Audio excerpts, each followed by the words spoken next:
रात के अंधेरे में जो मुझे देख लेता है वो सुबह तक जिंदा नहीं रहता।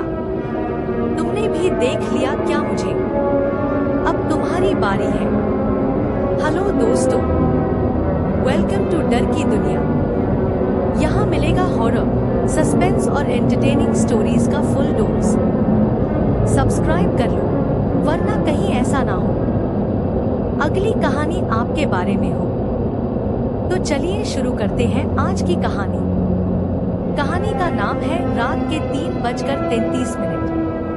कहते हैं रात के 3 बजे के बाद की दुनिया हमारी नहीं होती, लेकिन जो 3:33 पर होता है वो उससे भी ज्यादा खतरनाक होता है।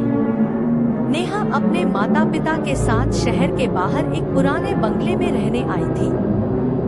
घर बड़ा था, शांत था और अजीब तरह से खाली खाली लगता था। पहली ही रात, ठीक रात के 3:33, घर की सारी घड़ियां एक साथ बज उठी। टिक टिक टिक। फिर अचानक सब बंद। नेहा की आंख खुली, मोबाइल देखा। 3:33। उसी समय कमरे के बाहर किसी के पैरों की आहट सुनाई दी। धीरे, नंगे पैर फर्श पर घिसटते हुए। उसने सोचा शायद पापा होंगे, लेकिन अगले ही पल उसके दरवाजे के नीचे से परछाई दिखाई दी।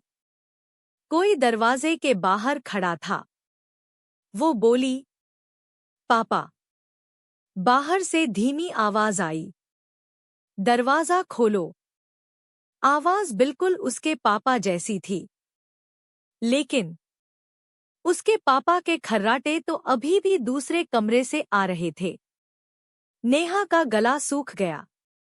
बाहर से फिर आवाज आई, नेहा, मैं अंदर नहीं आ सकता, तुम खोलो। उसने हिम्मत नहीं की। कुछ देर बाद परछाई गायब हो गई। अगली सुबह उसने ये बात माँ पापा को बताई। उन्होंने हंसकर कहा, तुम्हें सपना आया होगा।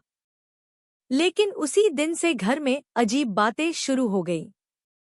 रसोई में बर्तन खुद बजने लगे।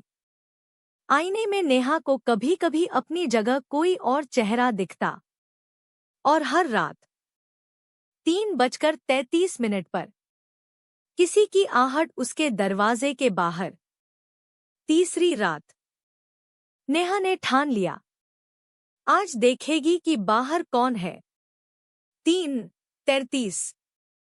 घड़ी खुद ब खुद बज उठी। टक टक टक। दरवाजे पर 3 हल्की चोटें। वो धीरे से उठी, दरवाजे के पास गई।